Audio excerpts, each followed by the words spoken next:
15 से 20 राउंड गोलीबारी। वारदात के वक्त घर पर मौजूद नहीं थे एल्विश यादव। कुरुक्षेत्र में ट्यूशन जाती किशोरी की किडनैपिंग की कोशिश। कार सवार 4 युवकों ने किशोरी को किया अगवा। बंद गली में फंसी कार, आरोपी हुए गिरफ्तार। यमुनानगर के जगाधरी इलाके के गुलाब नगर में वन विभाग ने बड़ी कार्रवाई की। छापेमारी में 80 क्विंटल खैर की लकड़ी बरामद। करीब 20 लाख रुपए बताई जा रही है जब्त लकड़ी की कीमत। फरीदाबाद के गांव बसंतपुर में 50 घरों में घुसा यमुना का पानी। प्रशासन ने लोगों को दिए घर खाली करने के आदेश। मौके पर एनडीआरएफ और स्वास्थ्य विभाग की टीमें मौजूद। पठानकोट के बमियाल में जलालिया नदी का कहर। बाढ़ जैसे हालात। 6 गांवों की गलियों और घरों में घुसा पानी। हेडलाइंस के प्रायोजक पतंजलि गाय का घी, माँ का भरोसा, प्यार से परोसा।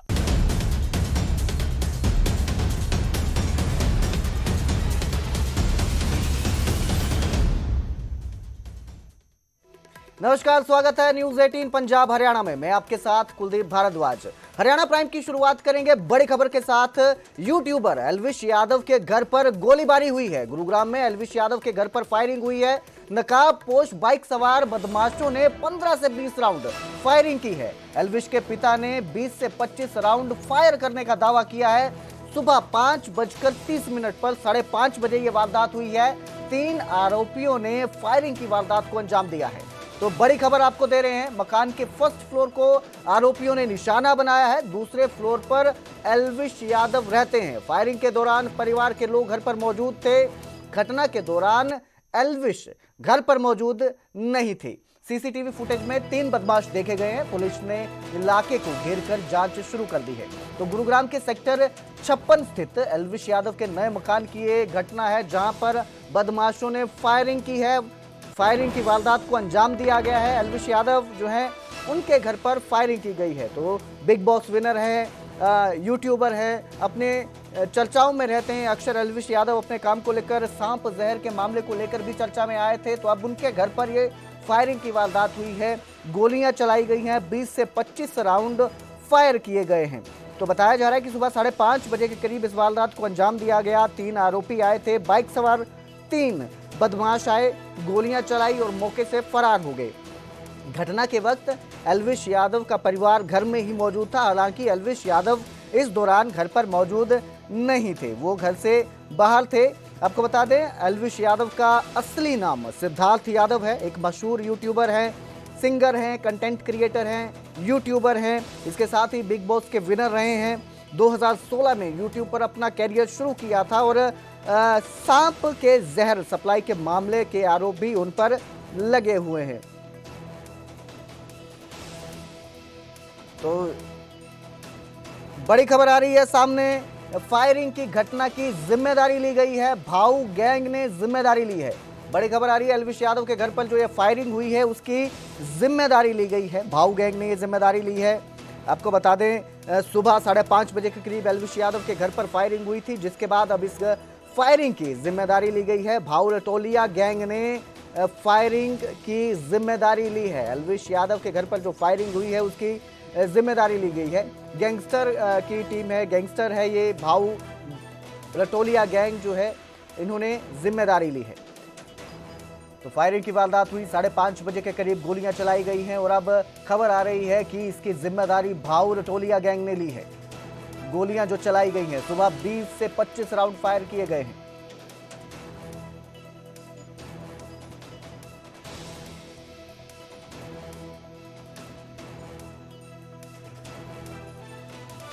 यादव के घर पर आज सुबह तबाड़तोड़ फायरिंग हुई और उसके बाद बदमाश इस पूरी घटना को अंजाम देकर फरार हो गए। इस वक्त मैं मौजूद हूँ एल्विश यादव के घर के बाहर। आप ये देख सकते हैं, ये एल्विश यादव का घर है।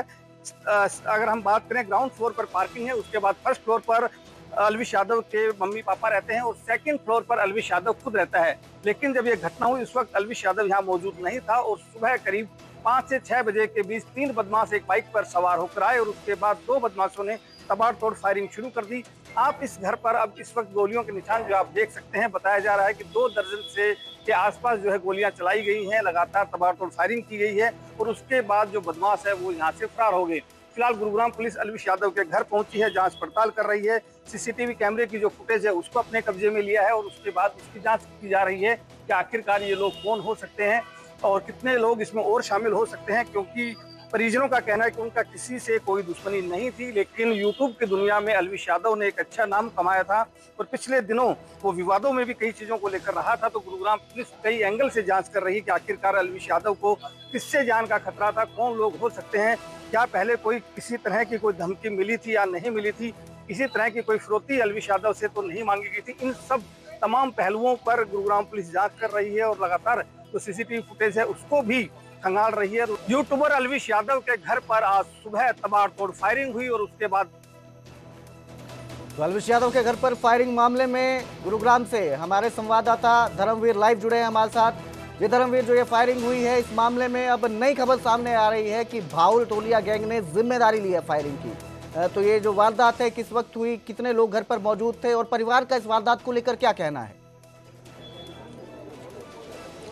बिल्कुल, देखिए सुबह करीब 5:30 बजे के आसपास की ये घटना है, जब यहाँ पर 3 बदमाश अलविश यादव के घर के बाहर पहुंचे थे और उसके बाद इस घर के ऊपर लगातार फायरिंग की थी तबाड़तोड़ तरीके से और करीब 20 से 25 राउंड फायरिंग जो है वो की गई है और अभी भी गोलियों के जो निशान हैं वो इस मकान के ऊपर देखे जा सकते हैं। लगातार कई जगहों पर गोलियों के निशान अभी भी मौजूद हैं। लगातार गुरुग्राम पुलिस अंदर मौजूद है, वो जाँच कर रही है। इसके साथ साथ अगर हम बात करें तो जो सीसीटीवी फुटेज है उसको गुरुग्राम पुलिस ने अपने कब्जे में लिया है, उसकी जांच कर रही है। और अभी कुछ देर पहले ही सोशल मीडिया पर एक पोस्ट आई है जिसमें बहू गैंग ने अलविश यादव के घर पर फायरिंग की जिम्मेवारी ली है और उसने ये कहा है कि बैटिंग ऐप को प्रमोट कर रहा था एक तरह से अलविश यादव, जिससे कई घर बर्बाद हुए हैं, इसीलिए उसने ये फायरिंग करवाई है। हालांकि इस गैंग का नाम इससे पहले जो बॉलीवुड सिंगर है राहुल फाजिलपुरिया, उसके ऊपर फायरिंग को लेकर के भी इनका नाम सामने आया था। इसके बाद राहुल फाजिलपुरिया के जो करीबी दोस्त थे रोहित शौकीन, उसकी हत्या की गई थी गुरुग्राम में ही, जो कि एक तरह से फाइनेंसर का काम करता था। उसमें भी इसी गैंग ने जिम्मेवारी ली थी। उस वक्त उसने राहुल फाजिलपुरिया को दोबारा से एक संदेश देने की कोशिश की थी कि अगर राहुल फाजिलपुरिया उनकी बात नहीं मानेगा तो उसके करीबियों पर हमले किए जाएंगे। तो इस बात को लेकर गुरुग्राम पुलिस पहले से ही जांच कर रही थी कि कहीं उस गैंग का हाथ तो नहीं है। लेकिन अब जब सोशल मीडिया पर एक पोस्ट वायरल हुई है तो गुरुग्राम पुलिस उस एंगल पर भी जांच कर रही है। हालांकि न्यूज़ 18 इस पोस्ट के दावे को सच नहीं मानता है, ये जांच का विषय है अभी भी, क्योंकि गुरुग्राम पुलिस जांच करेगी तभी साफ होगा कि क्या सच में इसी गैंग ने इस वारदात को अंजाम दिया है या फिर किसी और ने इस पोस्ट को ध्यान भटकाने के लिए तो नहीं किया है। तो जाहिर सी बात है कि अभी जांच का विषय है। गुरुग्राम पुलिस लगातार जांच कर रही इस मामले को लेकर कि आखिरकार अलविश यादव के घर के ऊपर फायरिंग किन लोगों ने की है, किस गैंग का हाथ है और क्यों की गई है। क्योंकि अलविश यादव का परिवार लगातार ये कह रहा है कि उन्हें किसी से कोई खतरा नहीं था, पहले कभी कोई फिरौती के लिए भी कोई कॉल उनके पास नहीं आया था, कोई धमकी उनको नहीं मिली थी। तो जाहिर सी बात है कि गुरुग्राम पुलिस इस पोस्ट को लेकर के भी जाँच पड़ताल अपनी तेज करेगी। जी धर्मवीर, जैसे वारदात के समय अलविश यादव घर पर नहीं थे, तो परिवार का क्या कहना है इस पूरी वारदात को लेकर? किस तरह का माहौल परिवार में देखने को मिल रहा है, कितना डर है और सुरक्षा व्यवस्था को लेकर क्या कहा जा रहा है? अब बिल्कुल देखिए, परिवार में डर का माहौल है। उनके पिता यहाँ मौजूद हैं, उनकी माँ यहाँ पर मौजूद थी जब ये वारदात हुई, क्योंकि फर्स्ट फ्लोर पर अगर हम बात करें तो अलविश यादव के मम्मी पापा रहते हैं, सेकंड फ्लोर पर खुद अलविश यादव रहता है और जो टॉप फ्लोर है उसको अलविश यादव ने अपने स्टूडियो के लिए इस्तेमाल करता है, क्योंकि वो यूट्यूब पर अपने कंटेंट क्रिएट करता है। जाहिर सी बात है, तो वहाँ पर वो रहता है और यहाँ पर अभी भी गोलियों के निशान आप देखेंगे, सेकंड फ्लोर तक भी गोलियों के निशान हैं। तो जाहिर सी बात है कि काफ़ी ज़्यादा संख्या में एक तरह से हम कह सकते हैं कि फायरिंग की गई थी। परिवार तो लगातार ये कह रहा है कि उनका किसी से कोई विवाद नहीं है, किसी ने उन्हें कोई धमकी नहीं दी है। लेकिन अब जांच इस बात को लेकर की जा रही है कि आखिरकार अगर परिवार को कोई धमकी नहीं मिली, किसी तरह की कोई रैंसम कॉल नहीं आई, तो फिर आखिरकार इस वारदात को अंजाम किसने दिया और क्यों दिया। अब जब ये सोशल मीडिया पर पोस्ट वायरल हुई है तो जाहिर सी बात है कि उस दिशा में भी गुरुग्राम पुलिस जांच कर रहेगी, क्योंकि इससे पहले भी गुरुग्राम पुलिस उस दिशा में भी जांच कर रही थी। क्योंकि राहुल फाजिलपुरिया के दोस्त हैं अलविश यादव, और जिस तरह से पहले गैंगस्टर सुनील सरधानिया ने एक पोस्ट कर दावा किया था कि राहुल फाजिलपुरिया के करीबियों पर हमला किया जाएगा, तो उस दिशा में भी कहीं ना कहीं गुरुग्राम पुलिस पहले से ही जांच कर रही थी कि ये उस मामले से रिलेट तो नहीं कर रहा है। लेकिन अब जब पोस्ट सामने आ गई है तो उसके बाद गुरुग्राम पुलिस उस पोस्ट को भी संज्ञान में लेते हुए उसकी जांच कर रही है। हालांकि अभी भी न्यूज़ 18 उस पोस्ट के किसी भी दावे को सच नहीं मानता है, क्योंकि जब तक पुलिस इस मामले में पूरी तरह से तहकीकात नहीं कर लेगी तब तक साफ नहीं है कि ये जो पोस्ट की गई है क्या सच में उस गैंगस्टर्स ने की है या ध्यान भटकाने के लिए पुलिस का किसी और ने तो नहीं की है। जी धर्मवीर, करीब 7 घंटे होते आ रहे हैं इस वारदात को हुए। शुरुआती जांच में क्या सामने आया है? पुलिस ने कोई जानकारी साझा की है अभी तक? शुरुआती जांच में क्या पता चला है? जो आरोपी थे वो कहाँ, उनकी कोई खबर लगी है? वो किस तरफ भागे हैं? कोई जानकारी? बिल्कुल, देखिए 3 लोग आए थे और तीनों ही लोग फायरिंग की वारदात को अंजाम देकर चले गए। उसके बाद गुरुग्राम पुलिस मौके पर पहुंची है। सीसीटीवी कैमरे की जो रिकॉर्डिंग है, डीवीआर है, उसको अपने कब्जे में लिया है क्योंकि एलविश यादव के घर के बाहर काफ़ी सारे सीसीटीवी कैमरा चारों तरफ लगे हुए हैं। तो उन कैमरों की जो फुटेज है उसको अपने कब्जे में लिया है और उस फुटेज के आधार पर भी गुरुग्राम पुलिस जाँच कर रही है। एफएसएल की टीम अंदर मौजूद है घर के। क्राइम ब्रांच को भी इसमें लगाया गया है ताकि साफ हो सके कि आखिरकार कौन कौन लोग थे, क्योंकि बहुत सारे एंगल्स पे गुरुग्राम पुलिस जांच कर रही है। तो काफी सारे पुलिसकर्मी अभी इस जांच के लिए लगाए गए हैं। क्राइम ब्रांच को खास तौर से इस जांच में शामिल किया गया है। जी बिल्कुल, बहुत बहुत शुक्रिया इस तमाम जानकारी के लिए धर्मवीर। तो फायरिंग हुई है, फिलहाल पुलिस जांच कर रही है किस तरफ हमलावर भागे हैं और ये जो एक कथित पोस्ट डाली गई है जिसमें इस हमले की जिम्मेदारी ली गई है, इसको लेकर भी जांच तेज कर दी गई है।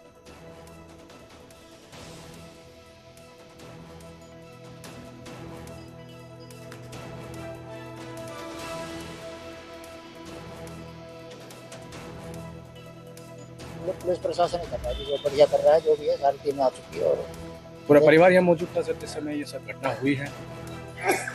और एलविश यहाँ है या बाहर है?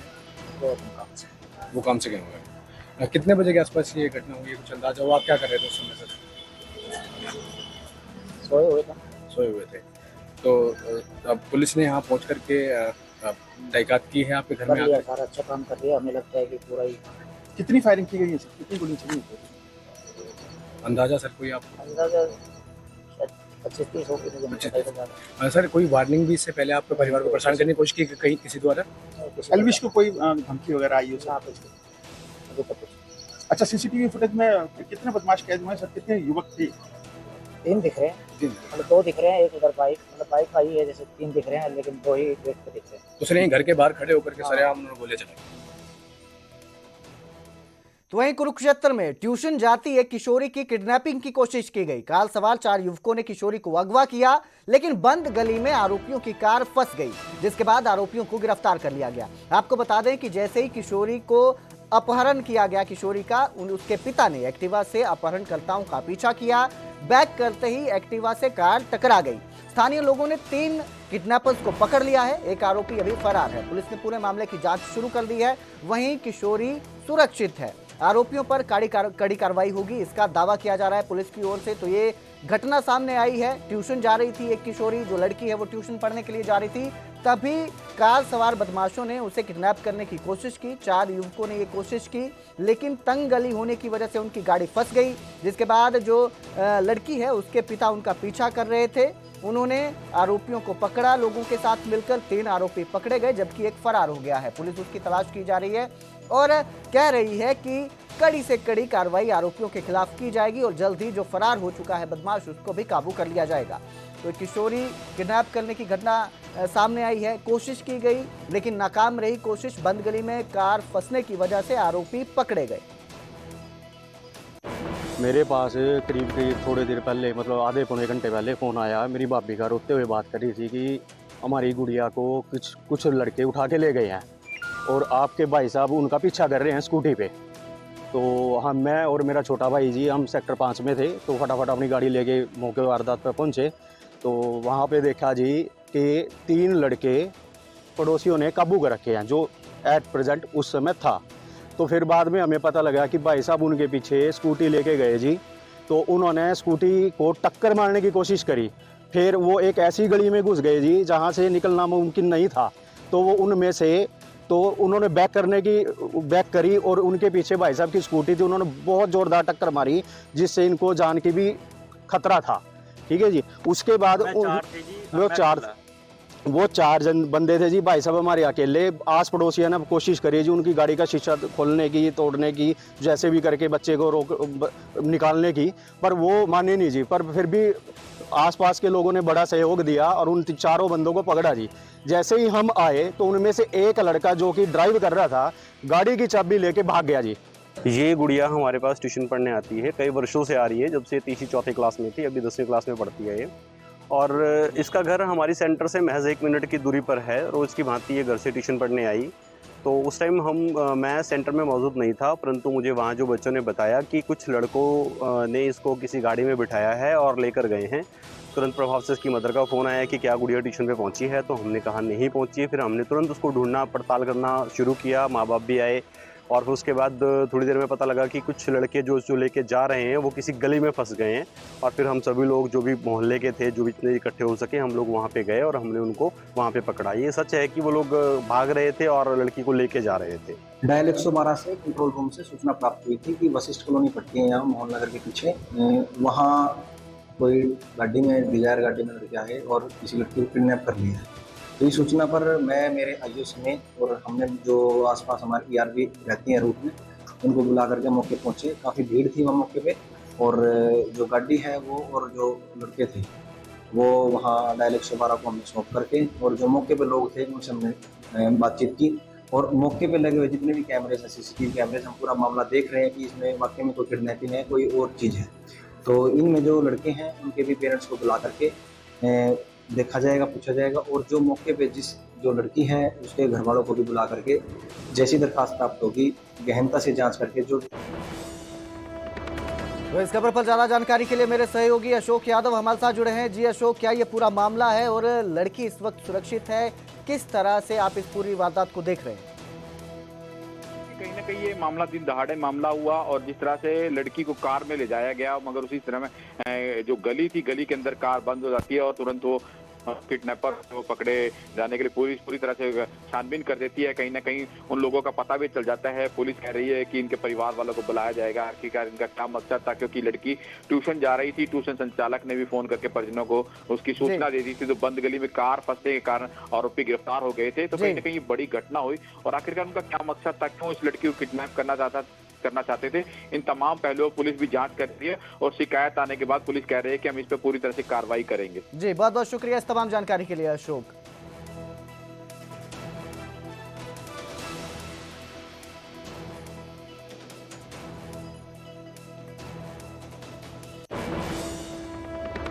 यमुनानगर में भारी बारिश के चलते बांध टूट गया है। कस्बा साढौरा के गांव पानीवाला में बांध टूट गया। बांध टूटने से साढौरा इलाके में जल भराव की संभावना बनी हुई है। कभी भी पानी की चपेट में कई गांव आ सकते हैं। तो कस्बा साढौरा के गांव पानीवाला में बांध टूटा है। बांध टूटने की वजह से बाढ़ का खतरा बना हुआ है। बाढ़ आ सकती है, कभी भी कई गांव इस पानी की चपेट में आ सकते हैं, कोई बड़ा हादसा हो सकता है। तो आपको बता दें कि तूफान पर हरिपुर नदी है। यमुनानगर के धनोरा में हरिपुर नदी उफान पर है। बांध टूट चुका है, उफान पर पानी है, और जल्द ही इसका समाधान नहीं किया गया तो कई गांव इसकी चपेट में आ सकते हैं। तो यमुनानगर के धनोरा में तूफान पर नदी के कारण खतरा बना हुआ है। बांध टूटने की कगार पर है। हिमाचल से जोड़ने वाला जो पुल है रंजीतपुर, वो भी टूटने की कगार पर है। पुल के ऊपर से सोम नदी का पानी बह रहा है। हिमाचल प्रदेश से धनोरा में मैदानी इलाकों में सोम नदी उतरती है जो उफान पर चल रही है। तो वहीं फरीदाबाद के गांव बसंतपुर में भी बाढ़ जैसे हालात हैं। लगातार यमुना नदी का जलस्तर बढ़ रहा है। गांव के 50 घरों में यमुना का पानी घुस चुका है। प्रशासन ने लोगों को घर खाली करने के आदेश दिए हैं। दिल्ली के ओखला बैराज से 50,000 क्यूसेक पानी छोड़ा गया है। तो पूरा इलाका जो है वो जलमग्न हो गया है। लोगों के घरों में पानी भर चुका है। बाढ़ जैसे हालात पैदा हो चुके हैं।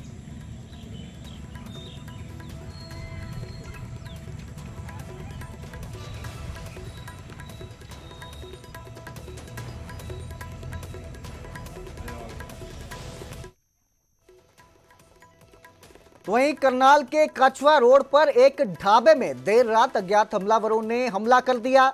इस हमले में जमकर तोड़फोड़ की गई। अज्ञात लोगों ने जमकर तोड़फोड़ मचाई। ढाबा मालिक से मारपीट की गई। इस मारपीट में ढाबा मालिक जो है, जो संचालक है, वो गंभीर रूप से घायल हुआ है। हमला करने वालों ने मालिक की गाड़ी में भी तोड़फोड़ की है। तो सूचना मिलते ही डायल 112 पर पुलिस टीम मौके पर पहुंची। घायल ढाबा मालिक को एम्बुलेंस में अस्पताल ले जाया गया। वहीं पुलिस ने इलाके को घेर कर शुरुआती जांच शुरू कर दी है।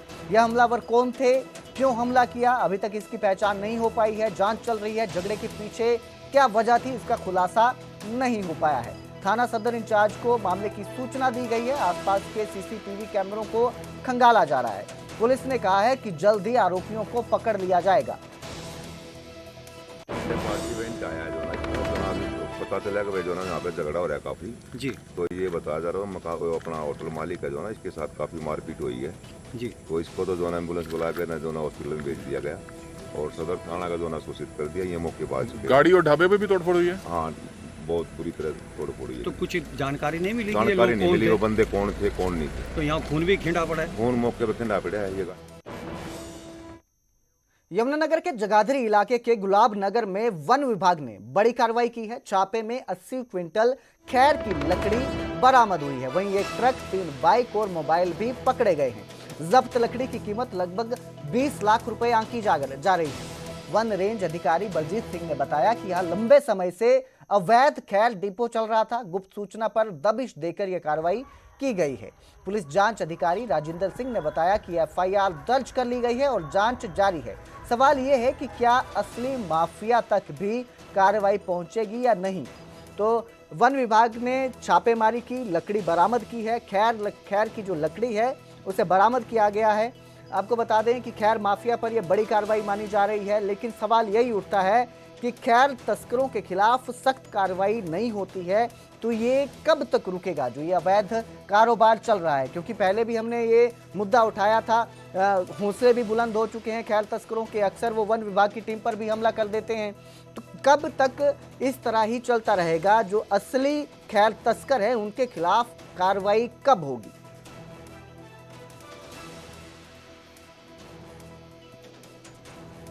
जो जाटोवाड़ा गांव से लोड होके आगे कहीं जगाधरी जो जड़ौदा पावर हाउस है उसके पास कोई अवैध डिपो बनाया है, उसके अंदर वो गाड़ी खाली करके आएंगे।